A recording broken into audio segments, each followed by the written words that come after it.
Assalamualaikum warahmatullahi wabarakatuh.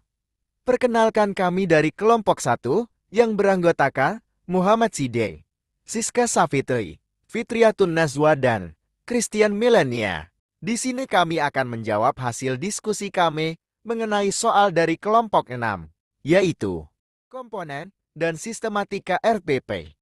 1. Bagaimana cara menyelesaikan RPP dengan kurikulum dan standar kompetensi yang berlaku? Untuk menyelesaikan RPP rencana pelaksanaan pembelajaran dengan kurikulum dan standar kompetensi yang berlaku, Anda bisa mengikuti langkah-langkah berikut. 1. Pemahaman kurikulum dan standar kompetensi. 2. Identifikasi kompetensi yang harus dicapai. 3. Analisis materi pembelajaran. 4. Tentukan strategi. 5. Susun RPP. 6.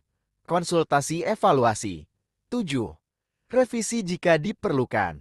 Dengan melakukan langkah-langkah ini, Anda dapat memastikan bahwa RPP Anda sesuai dengan kurikulum dan standar kompetensi yang berlaku, serta dapat membantu mencapai tujuan pembelajaran. 2. Mengapa penting untuk memperhatikan kebutuhan dan karakteristik peserta didik dalam menyusun RPP? Karakteristik peserta didik sangat penting untuk diketahui oleh pendidik, karena ini sangat penting untuk dijadikan acuan dalam merumuskan strategi pengajaran. Selain memberikan kemudahan dalam perencanaan konsep pembelajaran, memahami dan menguasai karakteristik peserta didik juga akan memberikan dampak positif terhadap proses pembelajaran peserta didik, di antaranya yaitu mengoptimalisasi pencapaian tujuan pembelajaran dan memberikan bantuan terhadap pertumbuhan. Ketiga, kenapa RPP Kurikulum Merdeka tidak ada di Q1, 2, 3, dan 4? Karena rencana pelaksanaan pembelajaran RPP Kurikulum Merdeka memang memiliki perbedaan dalam penamaan dan struktur pembelajaran jika dibandingkan dengan kurikulum ke-2013.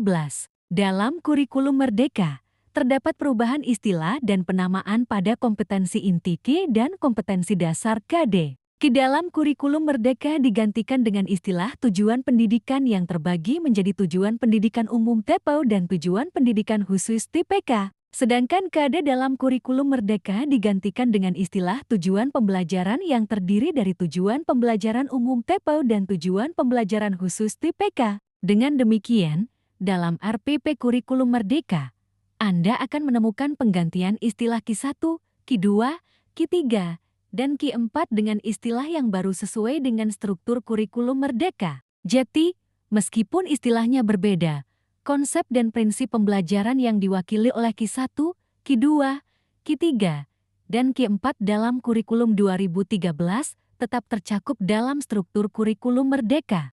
4. Apa saja komponen utama yang harus ada dalam RPP dan bagaimana cara menyusunnya secara efektif? 1. Identitas mata pelajaran. 2. Kompetensi inti. 3. Kompetensi dasar. 4. Tujuan pembelajaran. 5. Indikator pencapaian kompetensi. 6. Materi ajar. 7. Lokasi waktu. 8. Metode pembelajaran. 9. Media, alat, dan sumber pembelajaran. 10. Kegiatan pembelajaran. 11. Penilaian. Next. 5. Bagaimana proses identifikasi tujuan pembelajaran yang relevan dalam penyusunan RPP? Proses identifikasi tujuan pembelajaran yang relevan dalam penyusun rencana pembelajaran RPP. Adapun tahapan penting berikut langkahnya. 1. Analisis kurikulum. 2. Analisis kebutuhan peserta didik. 3. Merumuskan tujuan pembelajaran. 4. Penyelarasan dengan bahan ajar dan metode-metode pembelajaran. 5. Penilaian dan evaluasi. 7. Revisi. Proses ini memastikan bahwa tujuan pembelajaran yang ditetapkan dalam RPP adalah realistis, relevan, dan dapat dicapai sehingga dapat mendukung pencapaian kompetensi yang diharapkan sesuai dengan kurikulum. Keenam, mengapa evaluasi dan penilaian merupakan bagian penting dari penyusunan RPP dan bagaimana cara merancang instrumen evaluasi yang sesuai? Evaluasi dan penilaian adalah bagian penting dari penyusunan rencana pelaksanaan pembelajaran RPP karena beberapa alasan utama. 1. Mengukur pencapaian tujuan pembelajaran. 2. Memberikan umpan balik. 3. Meningkatkan proses pembelajaran. 4. Mengidentifikasi kebutuhan belajar. 5. Akuntabilitas dan cara merancang instrumen evaluasi yang sesuai. 1. Menentukan tujuan evaluasi. 2. Memilih bentuk evaluasi. 3. Merancang instrumen evaluasi. 4. Menyusun kisi-kisi. 5. Menentukan kriteria penilaian. 6. Uji coba dan revisi. 7. Analisis hasil evaluasi. 7. Bagaimana memastikan bahwa RRP mencakup berbagai strategi pembelajaran yang sesuai dengan kebutuhan peserta didik dan materi pembelajaran?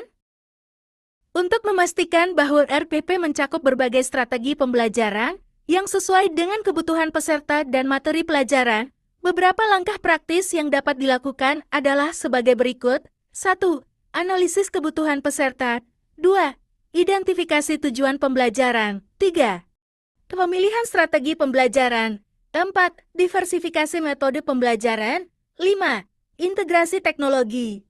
Sekian dari kami, apabila ada salah kata kami mohon dimaafkan. Wassalamualaikum warahmatullahi wabarakatuh. Terima kasih.